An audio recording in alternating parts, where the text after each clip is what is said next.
Senhor, nosso Deus, nosso Pai, muito obrigado, Senhor, porque mais uma vez, no meio desta semana, Tu nos concedes este privilégio, esta bênção de podermos estar aqui reunidos em Teu nome.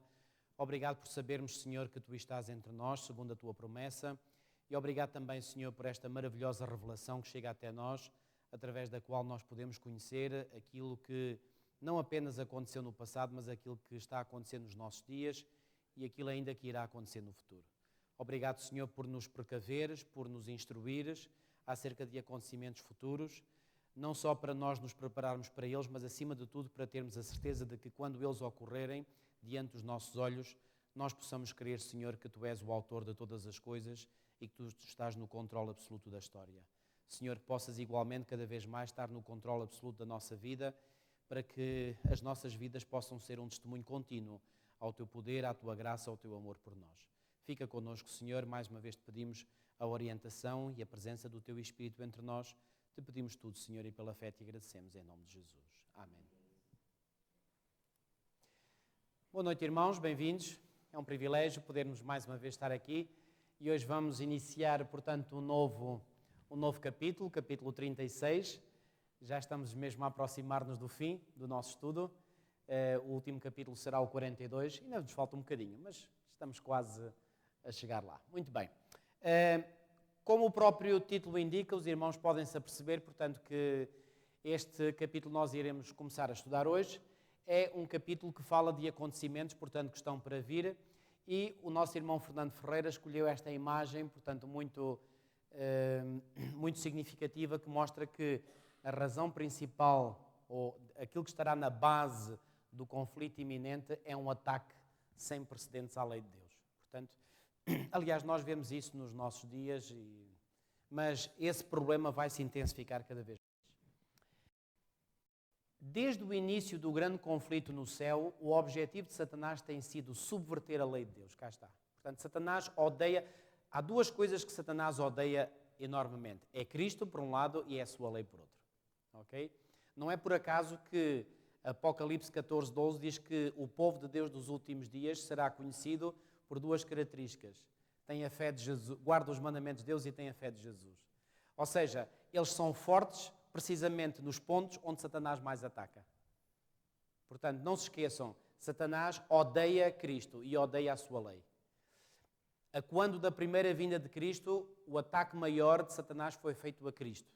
Reparem, até os dirigentes religiosos da época, eles supostamente punham a lei num plano muito elevado, mas rejeitaram o autor dessa lei, Jesus Cristo. Nos dias de hoje que precedem a sua segunda vinda, o mundo cristão acontece Cristo, é Cristo, Cristo, Cristo, e a sua lei é deitada por terra. Okay? E não se esqueçam que para deitar a lei de Deus por terra basta deitar um ponto. Porque Tiago diz que se nós guardamos toda a lei e tropeçamos num só ponto, é como se quebrássemos a lei toda. Okay? Muito bem. Foi para isso que ele entrou em rebelião contra o Criador e, embora tivesse sido expulso do céu, continuou essa mesma luta aqui na terra. Enganar os homens, levando-os assim a transgredir a lei de Deus, é o objetivo que ele tem perseguido sem descanso. É o que nos diz a pena inspirada. Quer seja isto alcançado o ponto de parte de toda a lei, quer rejeitando um só dos seus preceitos, o resultado será finalmente o mesmo, claro. Aquele que tropeçar num só ponto manifesta desprezo por toda a lei. A sua influência e exemplo estão do lado da transgressão e torna-se culpado de todos. É o texto que acabámos de citar há bocadinho e está em Tiago 2:10. Procurando lançar o desprezo sobre os estatutos divinos, Satanás perverteu as doutrinas da Escritura Sagrada. E dessa forma foram incorporados erros na fé alimentada por milhares dos que afirmam crer nas Escrituras. E estamos aqui a falar de pessoas que afirmam crer nas Escrituras, ou seja, nem estes ficaram imunes aos erros do inimigo. O último grande conflito entre a verdade e o erro não é senão a luta final da prolongada controvérsia relativa a quê? Relativa à lei de Deus. Não se esqueçam isso, irmãos. Isto é muito importante nós termos isto em mente. Estamos a entrar agora nessa batalha entre as leis dos homens e os preceitos de Jeová, entre a religião da Bíblia e a religião de fábulas e tradições. As forças que se unirão contra a verdade e a justiça nesta contenda estão já a agir ativamente. A santa palavra de Deus que nos foi legada a um preço tão elevado de sofrimento e sangue é tida em pouca conta. A Bíblia está ao alcance de todos, mas poucos são os que realmente a aceitam como guia da vida. Isto é um facto, irmãos. E cada vez mais, infelizmente, nós vemos isto, mesmo por profetas cristãos. Fazem profissão de acreditar na Bíblia, mas ou não conhecem a Bíblia, ou se conhecem não ligam, enfim. A Bíblia está ao alcance de todos, mas poucos são os que realmente a aceitam como guia da vida. A descrença prevalece numa assustadora proporção, olhem aqui, não só no mundo, mas também aonde? Na igreja. Muitos têm chegado a negar doutrinas que são, com efeito, as colunas da fé cristã. Mais uma vez eu recordo, irmãos, e com isto eu não quero, por favor, não me interpretem mal. Eu não quero, de forma alguma, e nunca foi a minha intenção, lançar o descrédito sobre esta igreja que eu muito amo. Mas para mim, vou-vos dizer uma coisa, esta igreja é o conjunto das crenças que ela ensina. Não são as pessoas. A minha base segura, sólida, é as doutrinas que fazem o fundamento doutrinário e teológico desta igreja. Essa é a base onde eu tenho os meus pés. Não é as pessoas. Se fossem as pessoas, já tinha fugido há muito tempo daqui. São as suas bases doutrinárias. E as bases doutrinárias desta igreja estão na Sagrada Escritura. Agora, o que é que acontece? Dentro do nosso meio, nós temos pessoas que põem em causa, que negam até doutrinas que são as colunas da fé cristã. Eu recordo, ultimamente, e reparem, hoje vivemos num mundo onde quase não há barreiras devido à facilidade de comunicação, nós sabemos um pouco de todo o lado. E nós sabemos que doutrinas fundamentais como a crença na não imortalidade da alma, a crença na criação, são postas em causa. São postas em causa. Mesmo por pessoas dentro da nossa igreja. Reparem, isso não significa, eu quero aqui enfatizar, isso não significa que a igreja, reparem, é uma coisa que às vezes me mete um bocadinho em confusão, que é o seguinte, é pessoas confundirem o facto de haver pessoas dentro da igreja que põem isso em causa com a igreja em si. Reparem, por haver pessoas dentro da igreja que ponham certas coisas em causa, isso não quer dizer que a igreja no seu todo põe. Que é uma coisa muito diferente. A igreja no seu todo nunca pôs em causa. E eu acredito que nunca vai pôr. Agora, que há pessoas cá dentro, e essas pessoas cá dentro podem ser membros, podem ser pastores, podem ser professores de teologia, podem ser administradores, que põem em causa, isso há. Isso há. Se eu dissesse o contrário, estaria a mentir. Portanto, não vale a pena mentir. Dizer a verdade, é a verdade como ela é. Muitos têm chegado a negar doutrinas que são com efeito as colunas da fé cristã. Os grandes factos da criação, tal como são apresentados pelos escritores inspirados, a queda do homem, a expiação, a perpetuidade da lei de Deus são praticamente rejeitados, quer no todo, quer em parte, por uma vasta proporção do mundo que se diz quê? Que se diz cristão. Claro, isto também acontece fora da nossa igreja, da Igreja Adventista do Sétimo Dia. Mas a nossa igreja não está imune a estes problemas. Ok? Milhares dos que se orgulham da sua sabedoria e independência consideram como prova de fraqueza depositar confiança implícita na Bíblia. Acham que é prova de talento e saber superiores usar enganos sobre as Escrituras Sagradas e espiritualizar e explicar evasivamente as suas verdades mais importantes. E vocês encontram muitas explicações, dizem, sim, a Bíblia diz isso, mas não quer dizer bem isso, não podemos interpretar dessa forma, isso tem um significado alegórico, espiritual, etc, etc. Ou seja, tentam dar a volta ao texto, como nós costumamos dizer facilmente. Muitos pastores, olhem aqui, pastores, estão a ensinar as pessoas e muitos mestres e professores estão a dizer aos estudantes que a lei de Deus foi mudada ou anulada. E os que consideram que as suas reivindicações ainda são válidas, devendo ser literalmente obedecidas, são julgados como merecedores de ridículo e desprezo. Rejeitando a verdade, os homens rejeitam o seu autor. Desprezando a lei de Deus, negam a autoridade do legislador. Claro. É tão fácil fazer um ídolo de falsas doutrinas e teorias como talhá-lo em madeira ou pedra. Isto é um facto, irmãos. Reparem, a idolatria não é só fazer imagens, objetos para adorar. Uma falsa ideia, uma falsa doutrina é um ídolo também.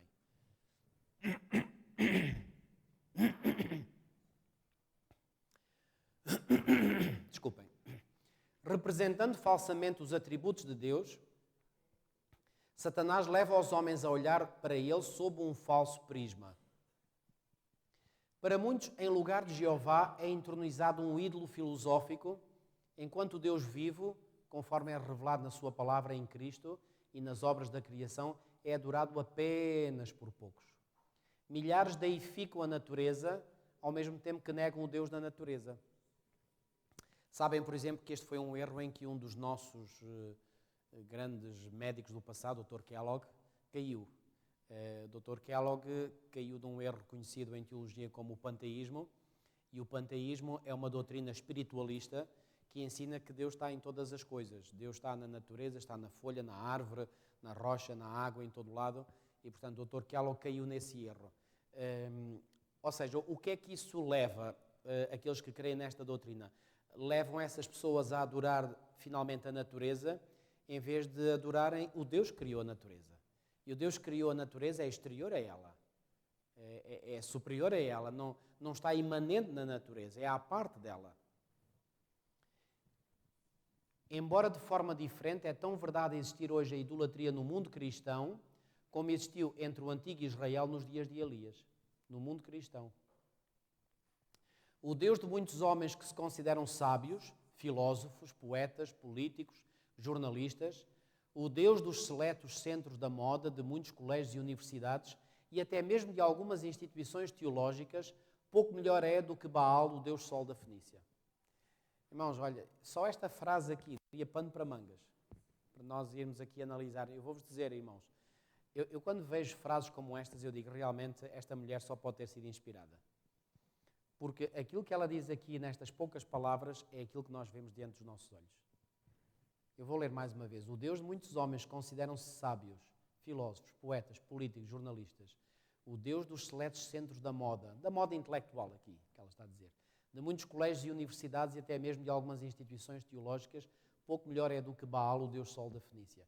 Irmãos, o mundo académico hoje está tão corrupto, tão corrupto, tão corrupto, que é uma coisa que ele não tem ponta para onde se lhe pega. É uma coisa absolutamente incrível. E quando eu falo no mundo académico, bom, falo das universidades e colégios em geral. Obrigado. Desculpem lá.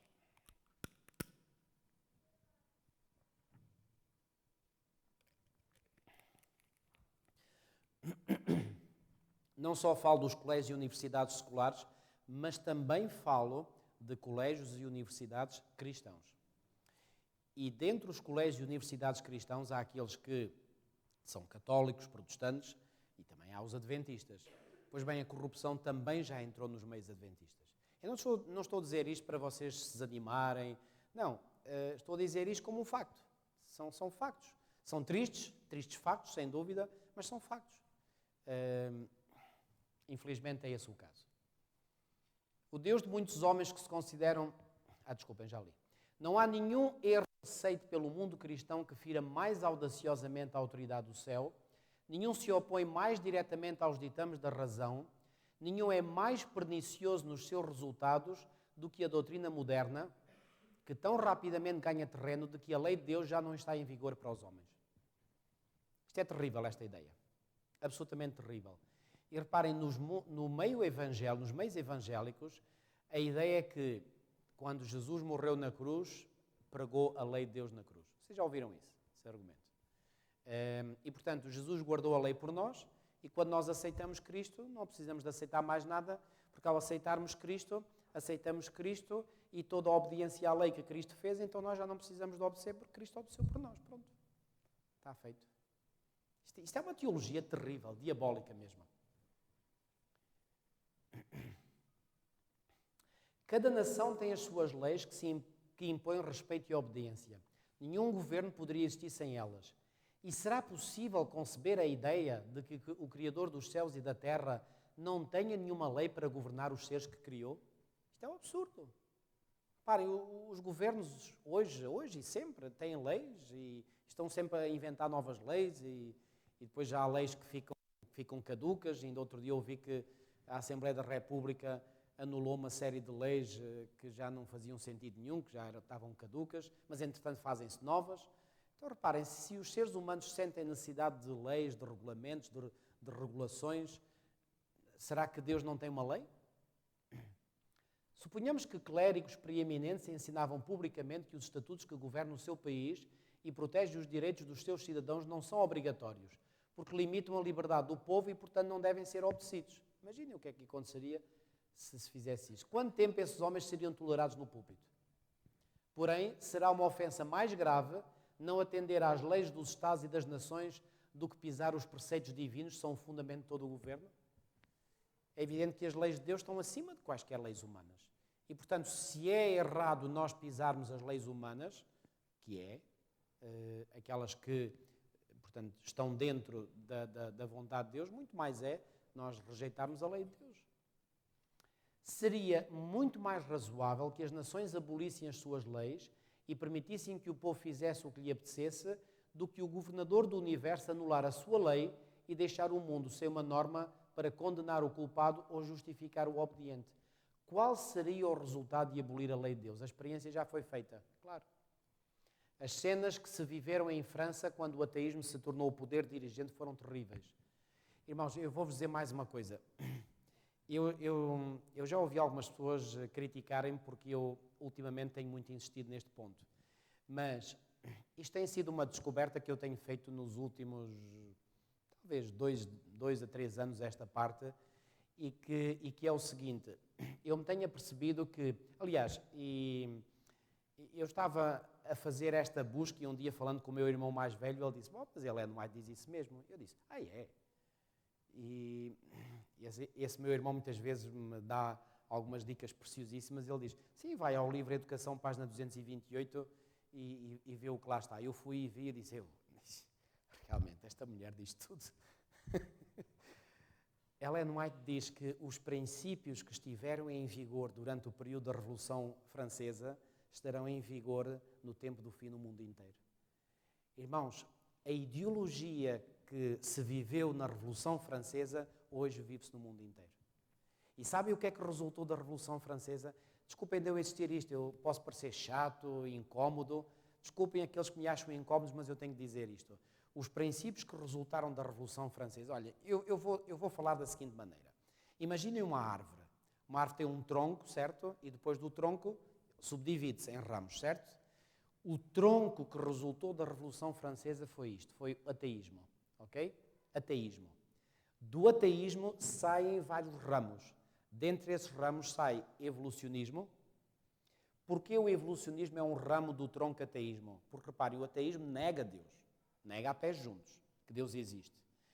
Porque se nega Deus e porque a revelação diz que Deus é que criou todas as coisas, então se Deus não existe, então tem que se encontrar uma explicação alternativa para tudo aquilo que existe. E a explicação alternativa, entre aspas, porque não é nenhuma alternativa, porque simplesmente não é, a explicação alternativa é a teoria da evolução, que diz que tudo surgiu por acaso, o que é um absurdo total. Um absurdo.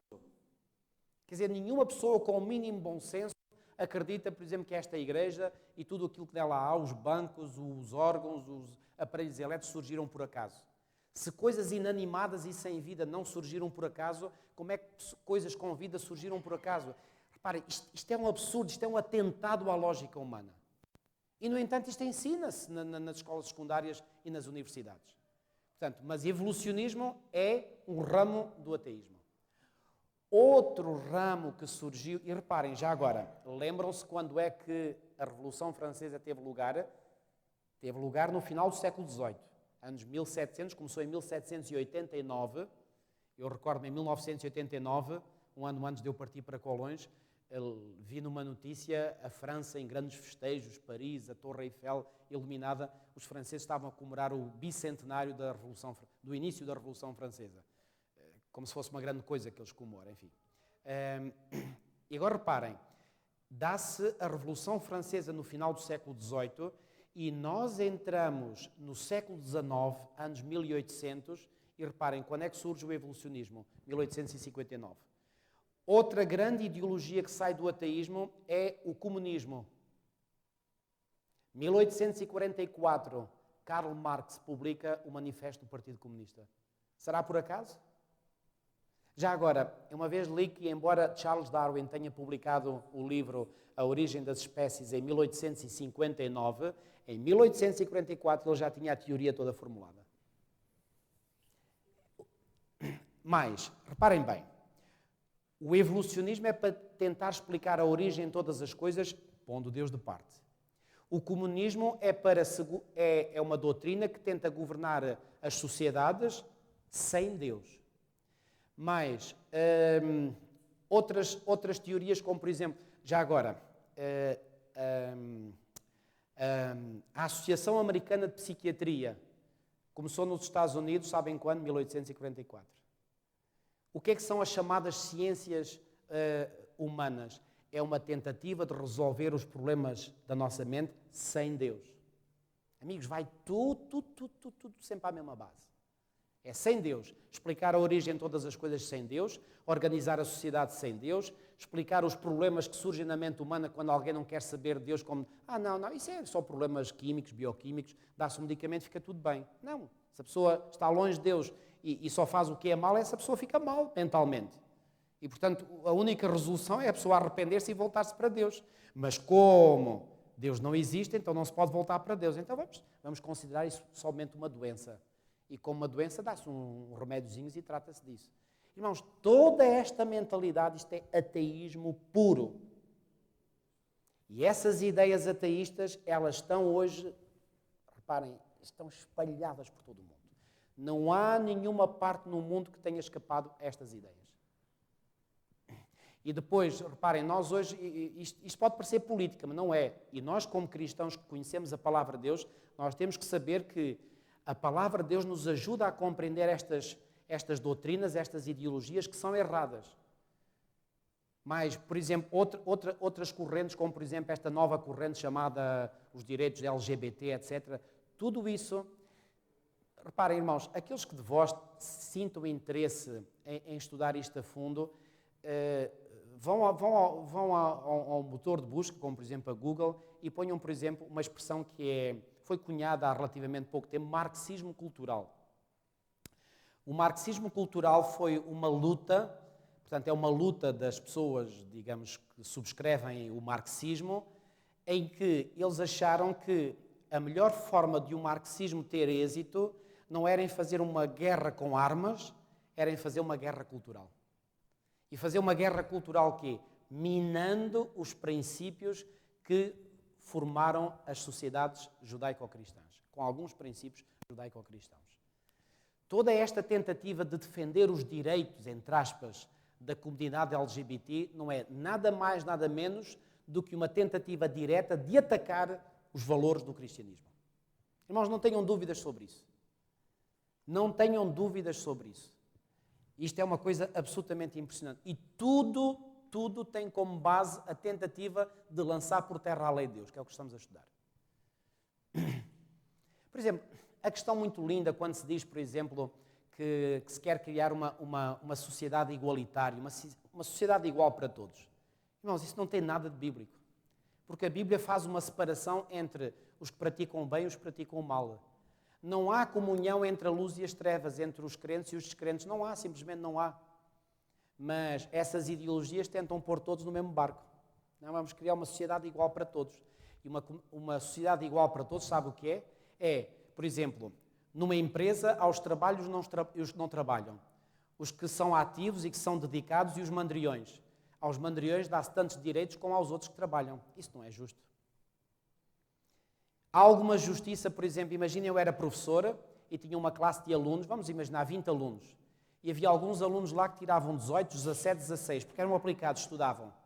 E havia outros que tiravam 3, 4, 5, maus alunos. Eu dizia assim, não, eu tenho que aplicar aqui uma política igualitária. Então eu fazia a média aritmética das notas de todos e a média dava a todos. A mesma nota igual a todos. Isto é justo. Na sociedade tenta-se fazer essa igualdade, mas sabem o que é que tem que se fazer para fazer essa igualdade? Roubar aos ricos para dar aos pobres. Atenção, não estou a dizer que muitos ricos não tenham ganho as suas riquezas de forma desonesta. Isso é outro assunto. E se o fizeram, está mal. Mas muitas pessoas ganharam de forma honesta. E se ganharam de forma honesta, ninguém tem o direito de roubar. Mas sob estas ideologias, rouba-se a esses para dar a todos por igual. Isso é deitar a lei de Deus por terra. Agora, irmãos, cada vez mais eu percebo que o que está verdadeiramente por detrás de muitas dessas ideologias é um ataque direto ou indireto à lei de Deus. Deita-se por terra o princípio não matarás, o princípio não adulterarás, o princípio não furtarás, deita-se tudo por terra. O princípio honra a teu pai e a tua mãe é substituído por não, os nossos filhos. Quem é o detentor dos nossos filhos é o Estado, é o governo. Então, a educação não são os pais que devem dar educação aos filhos, é o governo através de escolas, de creches, de infantários, etc. Irmãos, vocês nem imaginam a agenda que está por detrás destas ideologias. É uma agenda assustadora, medonha mesmo. As Nações Unidas, por exemplo, têm uma agenda que é toda uma agenda assente nestas ideologias. É uma coisa absolutamente incrível. Até mete medo o mundo em que nós vivemos, irmãos. Não fosse o facto de nós termos a esperança de que Deus está no supremo controle de todas as coisas. É uma tentativa brutal das forças demoníacas de deitarem por terra a lei de Deus. Por isso é que o título deste capítulo está muito bem, o conflito iminente. E por agora, irmãos, nós estamos a viver algum tempo de graça, digamos assim. Mas quando Deus começar a pouco e pouco a retirar a sua proteção ou a largar os ventos, para usar uma linguagem do Apocalipse, nós nem imaginamos o que aí vem. É terrível. Olhem aqui, as cenas que se viveram em França quando o ateísmo se tornou o poder dirigente foram terríveis. E vejam, não foi só em França, vejam o que é que aconteceu, por exemplo, quando o ateísmo se tornou o poder dirigente na ex-União Soviética, no Camboja, em Cuba, nos países da Europa de Leste. O exemplo mais recente nós temos a Venezuela. A Venezuela está uma maravilha. Aquilo é topo de gama. Topo de gama. Ateísmo. Onde o ateísmo é... E reparem, em algumas sociedades, às vezes não se vê mais desgraça porque existem alguns que ainda defendem alguns princípios bíblicos e cristãos e que seguram as rédeas. Se não fosse isso, seria a desgraça total. Demonstrou-se então ao mundo que pôr de parte as restrições estabelecidas por Deus corresponde a aceitar o governo do mais cruel dos tiranos. Olhem aqui, quando a norma da justiça é posta de lado, abre-se o caminho para o príncipe do mal estabelecer o seu poder na terra. Isto é muito, muito, muito significativo. Sempre que os preceitos divinos são rejeitados, o pecado deixa de parecer repelente ou a justiça desejável. Os que se recusam a sujeitar-se ao governo de Deus são totalmente inaptos para se governarem a si próprios.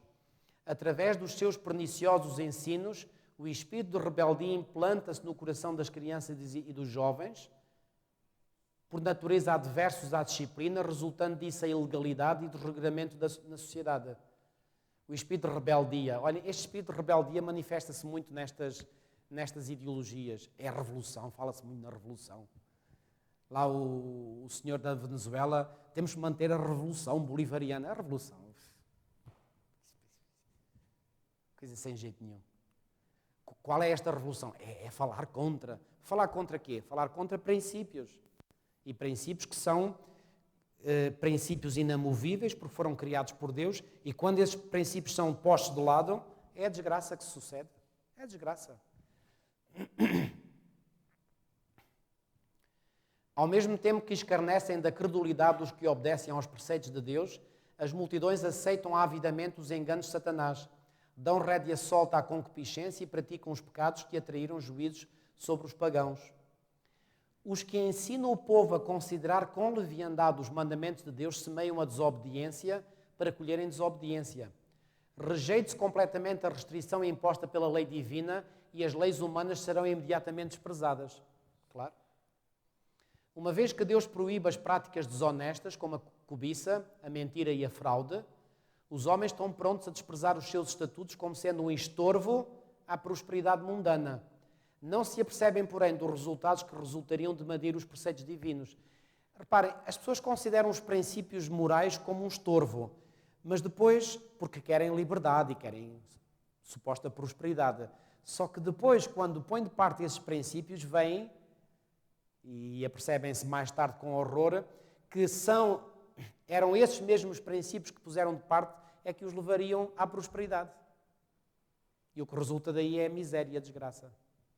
Irmãos, basta vocês olharem, não vou mencionar nomes, mas basta olharem, por exemplo, para nações. Reparem, as sociedades hoje em dia, olhando para certos países, aqueles países que respeitam mais determinados princípios e aqueles países que não respeitam determinados princípios. Onde é que a vida é mais fácil? Onde é que a vida é mais agradável? Onde é que a vida em sociedade é mais... nós gozamos de mais liberdade? É nos países onde os princípios são respeitados.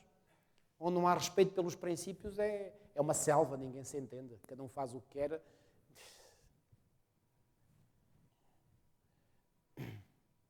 Se a lei não estivesse em vigor, por que temer transgredi-la? A propriedade já não estaria segura. Usando a violência, os homens obteriam as posses dos seus semelhantes e o mais forte tornar-se-ia no mais rico. A própria vida não seria respeitada. O voto matrimonial deixaria de permanecer como o baluarte sagrado para proteger a família. O que tivesse forças tomaria, se o quisesse, pela violência à mulher do seu próximo. O quinto mandamento seria posto de parte juntamente com o quarto. Os filhos não hesitariam em tirar a vida aos seus pais, se dessa forma pudessem satisfazer os desejos do coração corrompido. E eu pergunto, não é isto que nós estamos a ver hoje em dia? O mundo civilizado tornar-se-ia num bando de ladrões e assassinos e a paz, o descanso e a felicidade desapareceriam da terra. Irmãos, de dia para dia, nós vemos cada vez mais notícias que são um autêntico horror. Reparem, há notícias que têm um conteúdo tão abjeto, tão baixo, tão horrível, tão bárbaro, tão cruel, que é uma coisa incrível mesmo. Eu já nem leio certas notícias. Quando vejo o título, eu desvio-me logo, porque não quero estar a perder tempo a ver aquilo.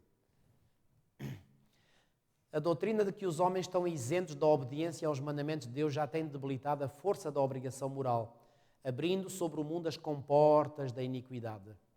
Ilegalidade, dissipação e corrupção afogam-nos como uma maré esmagadora. Satanás está em atividade na família.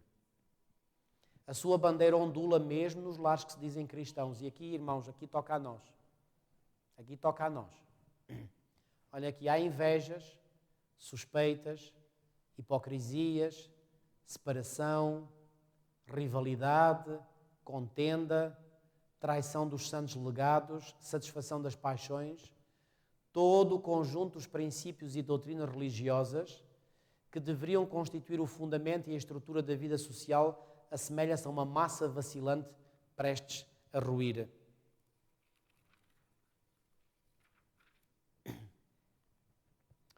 Os mais vis dos criminosos, quando colocados na prisão por causa das suas faltas, tornam-se frequentemente recebedores de dádivas e atenções, como se tivessem alcançado uma invejável distinção.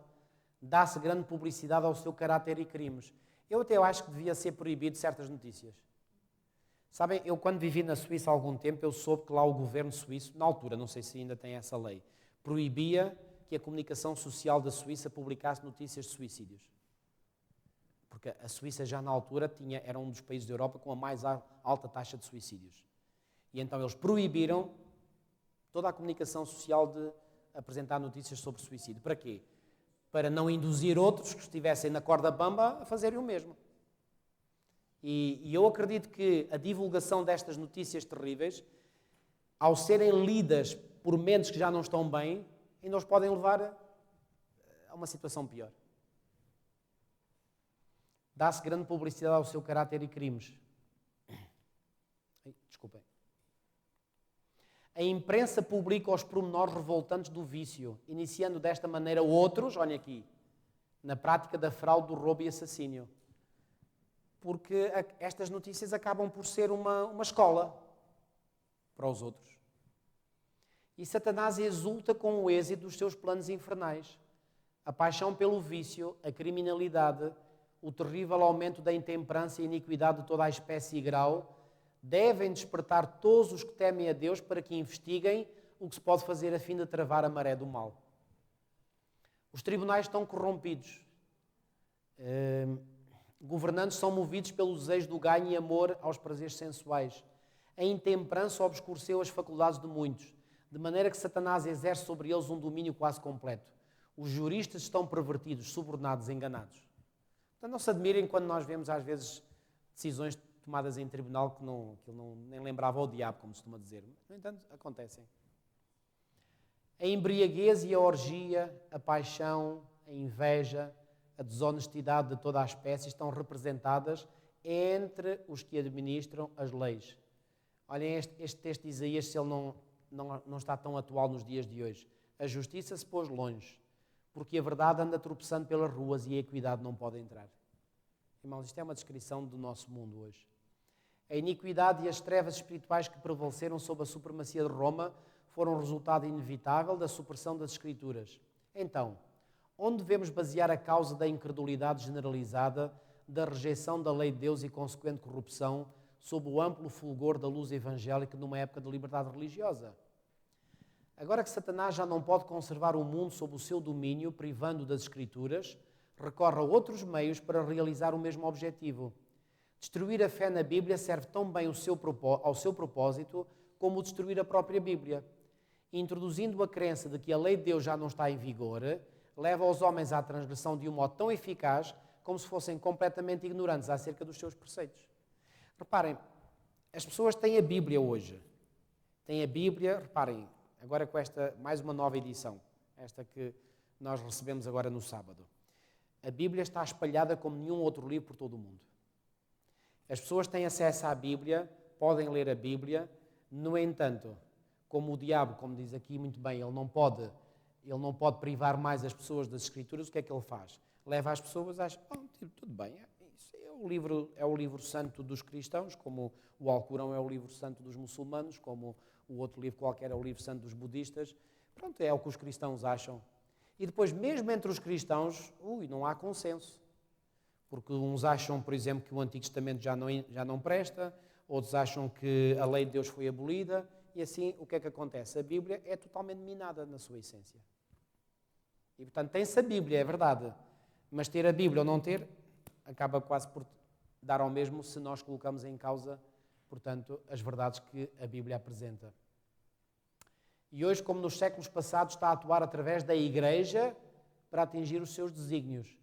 As organizações religiosas da época têm-se recusado a ouvir as verdades impopulares claramente apresentadas nas Escrituras e, combatendo-as, adotaram interpretações e assumiram atitudes que têm espalhado largamente as sementes do ceticismo. Apegando-se ao erro papal da imortalidade natural e consciência do homem na morte, rejeitaram a única defesa contra os enganos do espiritismo. Quando as pessoas acreditam na imortalidade da alma, têm uma porta escancarada na sua mente para os enganos do espiritismo. Completamente. Já agora, sabem, mais à frente vamos ler isso. Eu vou continuar. A doutrina do tormento eterno tem levado muitos a descrer da Escritura Sagrada. E ao insistir-se com o povo acerca das reivindicações do quarto mandamento, verifica-se que é ordenada a observância do sábado. Então, como único meio de se livrar de um dever que não estão dispostos a cumprir, muitos mestres populares declaram que a lei de Deus já não está em vigor. Repelem assim ao mesmo tempo a lei e o sábado. À medida que a obra da reforma do sábado se estende, esta rejeição da lei divina, para evitar as reivindicações do quarto mandamento, acabará por se tornar quase universal. Os ensinos dos dirigentes religiosos abriram a porta à infidelidade, ao espiritismo e ao desprezo para com a santa lei de Deus. E sobre esses dirigentes repousa a terrível responsabilidade pela iniquidade que existe no mundo cristão. Onde é que é aqui apontado a origem dos problemas do mundo cristão? Entre os seus líderes, que não põem a devida ênfase na lei de Deus. Todavia, esta mesma classe apresenta a alegação de que a corrupção, que rapidamente se alastra, é atribuível em grande parte à profanação do descanso dominical. Olhem só como o inimigo consegue distorcer as coisas. E que a imposição da observância do domingo melhoraria grandemente a moral da sociedade. Vai ser este o argumento que vai ser usado para avançar com o decreto dominical. Reparem, a sociedade está tão moralmente corrompida, que finalmente, quer dizer, já salta à vista de qualquer um. Então eles vão dizer, não, isto deve-se porque não se respeita o dia do Senhor. E o que é o dia do Senhor para eles? O domingo. Insiste-se nisto, especialmente na América do Norte, onde a doutrina do verdadeiro sábado tem sido mais amplamente pregada. Ali, a obra da temperança, uma das mais nobres e importantes das reformas morais, está frequentemente combinada com o movimento em favor do descanso dominical. E os defensores deste agem como se estivessem a trabalhar para promover os mais elevados interesses da sociedade.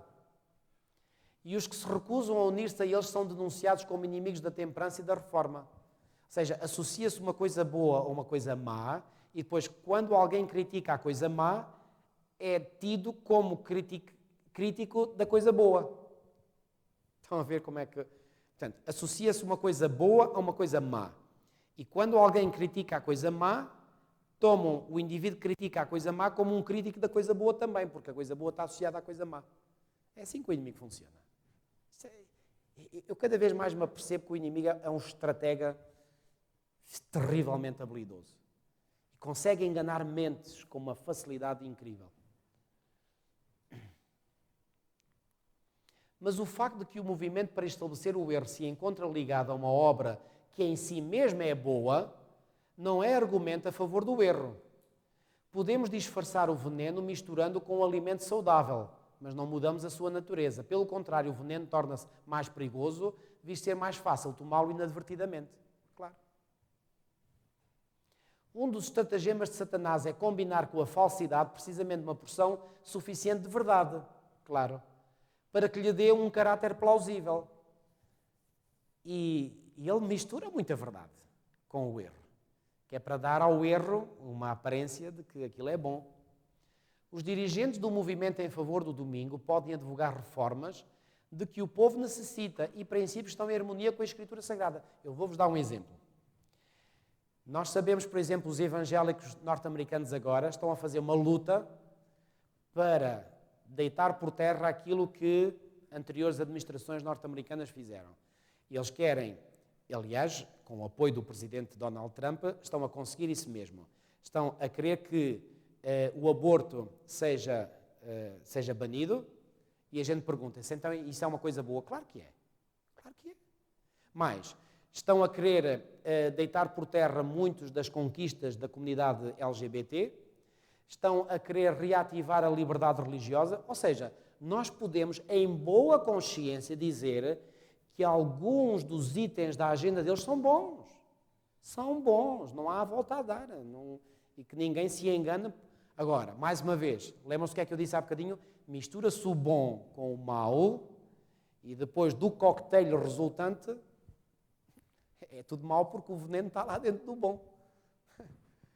E serão precisamente os evangélicos que em determinada altura dirão, ok, nós já conseguimos a reforma das leis do país contra o aborto, já conseguimos a reforma para isto, já conseguimos a reforma para aquilo, só falta conseguir uma grande reforma. É pôr toda a nação a respeitar o dia do Senhor. E todas as pessoas dizem, sim, mas isso... Reparem, até aqueles que não são cristãos vão aceitar no pressuposto de que sim, é bom ter um dia da semana para a família, etc. E claro que é bom ter um dia para a família. Mas ter um dia para a família deveria estar em sintonia com o dia que Deus prescreveu, que é o sábado e não o domingo. Olhem como o inimigo faz as coisas. Contudo, enquanto houver da sua parte uma exigência contrária à lei de Deus, neste caso é querer defender o domingo, os seus servos não se poderão unir a eles. Nada os pode justificar de porem de parte os mandamentos de Deus, optando pelos preceitos dos homens. Olhem aqui é que está a frase que eu há bocadinho disse que eu ia para dizer, mas está aqui. Através dos dois grandes erros, a imortalidade da alma e a santidade do domingo, Satanás há de enredar o povo nas suas malhas. São os dois grandes erros com que o inimigo vai enganar o mundo nos últimos dias. Atenção, olhem aqui, dois grandes erros. Se a palavra grande saísse, ficava só através dos dois erros. Não há só estes dois erros, há muitos mais. Mas estes são os dois grandes erros. Não quer dizer que o povo não seja enganado com outros erros, mas os dois grandes erros com os quais o inimigo, que é mentiroso e pai da mentira, vai enganar, são estes dois. E este aqui, a imortalidade da alma, como eu disse há bocadinho, abre a porta de par em par ao espiritismo. E o respeito pelo domingo abre a porta de par em par para Roma. Olhem aqui. Enquanto o primeiro lança ao fundamento o espiritismo, que é o erro da imortalidade da alma, o último cria um laço de simpatia com Roma. Cá está. E isto está de acordo com aquilo que o livro do Apocalipse nos diz, que no tempo do fim se criará uma tríplice aliança, e essa tríplice aliança é o protestantismo, juntamente com o espiritismo e juntamente com o catolicismo romano. É a trindade satânica, podemos dizer assim. Os protestantes dos Estados Unidos serão os primeiros a estender as mãos através do abismo para apanhar a mão do espiritismo. Já o fizeram. Estender-se-ão por sobre o abismo para dar as mãos ao poder romano. Também o noivado vai grandemente avançado. E sob a influência desta tríplice união, este país, que país? Estados Unidos, seguirá as pegadas de Roma, desprezando os direitos da consciência. Irmãos, eu quando leio esta frase até me arrepio todo. E arrepio-me sobretudo por pensar que este país, que é o país que tem o registro mais lindo da história das nações. Os Estados Unidos foi a nação mais abençoada de todas as nações na história deste planeta. E é essa nação que irá fazer isto. Já agora, não se esqueçam, tudo começa com os Estados Unidos e com os protestantes. Há bocadinho antes de vir para aqui, alguém me ligava a dizer: pastor, tenho uma dúvida. Ouvi um pregador no Brasil dizer isto assim, isso é correto? Eu disse: sim, é correto. Mas ele apresentou aquilo como se fosse uma verdade que foi descoberta há pouco tempo. Eu disse: olha, essa pessoa não conhece o grande conflito. Se conhecesse o grande conflito, sabia que isso já está revelado há muito tempo. E qual era a verdade nova? Que os protestantes é que tomam a iniciativa. Nós sabemos isso tão bem, olha, está ali. Não são os católicos que vão tomar a iniciativa para o decreto dominical, vão ser os protestantes. Apostatados, claro. Se não tivessem apostatados, não faziam uma coisa dessas. Imitando mais de perto o cristianismo nominal da época, o espiritismo tem um poder maior para enganar e enredar. O próprio Satanás está convertido, atenção, aqui convertido, eu preferi usar aqui a palavra, está adaptado à nova ordem de coisas. Ele aparecerá com o aspecto de anjo de luz. Através da ação do espiritismo, operar-se-ão prodígios, os doentes serão curados e efetuar-se-ão muitas e inegáveis maravilhas. O que é que quer dizer inegáveis maravilhas? Não se pode negar. Entra pelos olhos de dentro. E reparem, isto é difícil de... Vocês vão dizer a alguém: não, isso é tudo uma treta. Só não vai acreditar na nossa argumentação. Porque ela esteve perante uma inegável maravilha. E como os espíritos professarão fé na Escritura Sagrada, olhem mais, eles professam fé na Escritura Sagrada e demonstrarão respeito pelas instituições da Igreja, a sua obra será aceita como sendo uma manifestação do poder divino. A linha de separação entre os que se intitulam cristãos e os ímpios é já dificilmente determinada. Os membros da Igreja amam o que o mundo ama e estão prontos para se unirem com ele. E Satanás está resolvido a uni-los num só corpo. Olha aqui, uni-los num só corpo. Por isso, muito cuidado com estas tendências ecuménicas de querer unir tudo no mesmo corpo. Irmãos, a pior coisa que nós devemos recear é perder a nossa identidade religiosa. Se nós perdemos a nossa identidade, aí perdem-se as barreiras, quebram-se, e aí entramos num oceano onde não há barreiras, onde anda tudo. E dessa forma a fortalecer a sua causa, arrastando-os todos para as fileiras do espiritismo. Os romanistas, que se gloriam dos milagres como sinal certo da verdadeira Igreja, serão facilmente enganados por este poder operador de prodígios. E os protestantes, tendo rejeitado o escudo da verdade, também serão iludidos. Católicos, olha aqui, católicos, protestantes e mundanos, os pagãos, juntos aceitarão a forma de piedade destituída da sua eficácia e verão nesta aliança um grande movimento para a conversão do mundo e o começo do milénio há tanto esperado. Ou seja, vai chegar um momento em que as pessoas ficarão tão iludidas, dirão: uau, o mundo nunca esteve tão bem, Agora as grandes religiões estão unidas. Durante séculos as religiões batalharam umas com as outras. Agora estamos todos unidos, todos. Isto é um entendimento geral. O que é que Paulo diz quando os homens andarem dizendo paz e segurança? Está perto a grande destruição. Através do Espiritismo, Satanás aparece como um benfeitor da humanidade, curando as doenças do povo e pretendendo apresentar um novo e mais elevado sistema de fé religiosa. Já agora, sabem como é que Satanás cura? Vocês dirão, mas Satanás tem poder para curar? Não. Sabem, isto aqui é tudo contrafações. Sabem como é que ele faz? Ele coloca um problema numa pessoa e depois essa pessoa vai a uma reunião espírita, vai a uma igreja que funciona com métodos espíritas. Então o que é que ele faz? Eu costumo dar esta imagem. Imaginem que ele tem a pessoa presa pela mão. E a pessoa sente ali um peso na mão, está ali presa, não consegue mexer a mão, está ali presa. Então vai a um centro desses, a um centro espírita, a uma igreja universalista, e então recebe a cura. E ao receber a cura, a pessoa sente a mão aliviada. Fui curada. Sabe o que é que o inimigo fez? Ele apenas retirou o poder que estava a colocar sobre essa pessoa. Vocês dizem, então, ele deixa a pessoa livre? Deixas. É que enquanto ele liberta o peso da mão, ele, entretanto, já o prendeu no pé. É muito simples. Ou seja, a pessoa sente-se curada, mas, entretanto, já tem outro problema e não sabe esse outro problema que tem. É assim que ele faz as curas, entre aspas. Já agora, aproveito para contar uma experiência verdadeira. Uma senhora que se tornou nossa irmã, ela tinha ido a uma sessão qualquer de curas, etc. E ela tinha sido aparentemente curada.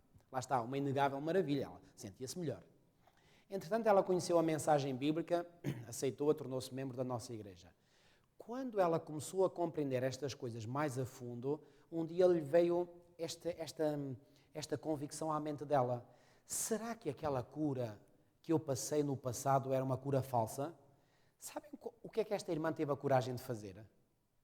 Ela pôs-se de joelhos e disse, Senhor, se aquela cura que eu recebi foi uma cura falsa, eu te peço em nome de Cristo, faz com que a doença venha novamente. E naquele momento ela ficou outra vez mal. E depois, através do conhecimento dos princípios bíblicos, das leis da saúde, etc., ela começou um processo gradual de recuperação do problema. Mas, através da resposta à oração que ela recebeu, ela ficou a saber a cura que ela tinha recebido era falsa. Estão a ver?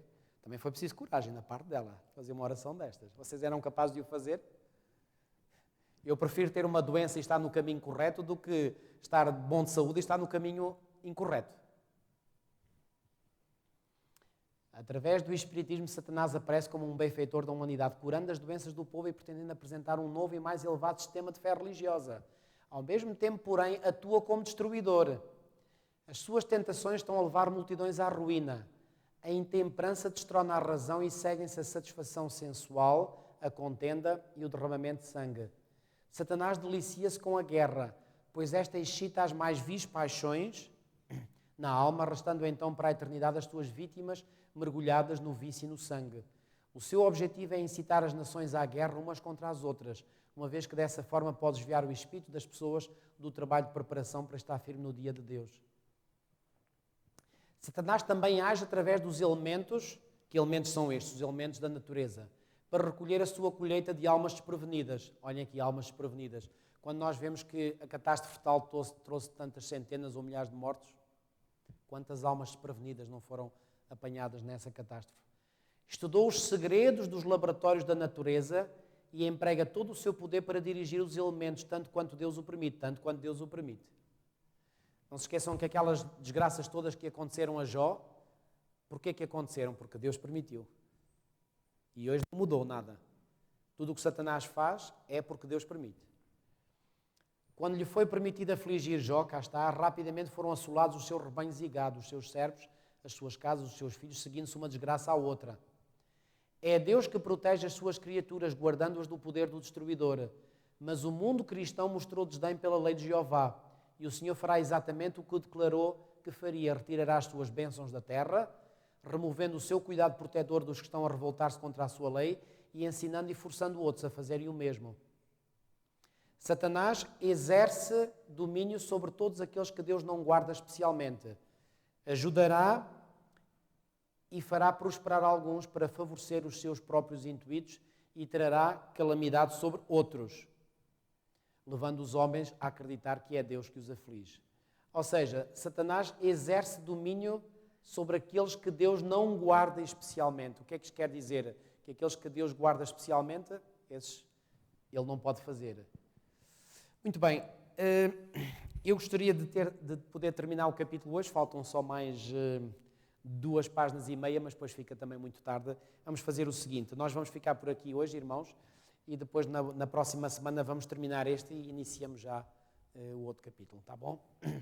Vamos ficar então por aqui. São 10 horas, vamos terminar. Vamos fazer uma oração. Senhor nosso Deus, nosso bom Pai, muitíssimo obrigado, Senhor, por mais uma vez tu nos teres dado esta oportunidade de termos estado aqui para juntos aqui estudarmos a Tua Palavra. Obrigado, Senhor, pela rica informação que está na Tua Palavra, Senhor, e que nos ajuda a compreender os tempos em que nós vivemos. Muito obrigado, Senhor, por nos dares a motivação e, acima de tudo, a graça e o poder para nós vivermos de acordo com os princípios da Tua Santa Lei, Senhor. E se nós não temos vivido, perdoa-nos, Senhor, e dá-nos uma motivação adicional para nós vivermos esses grandes princípios, Senhor, os únicos que vividos nos dão perfeita e uma genuína felicidade. Fica connosco, Senhor, livra-nos todo o mal, ajuda-nos pela Tua graça e pelo Teu poder a colocar as nossas vidas cada vez mais de acordo com estes princípios da Tua lei, a grande lei da liberdade pela qual todos nós haveremos de ser julgados.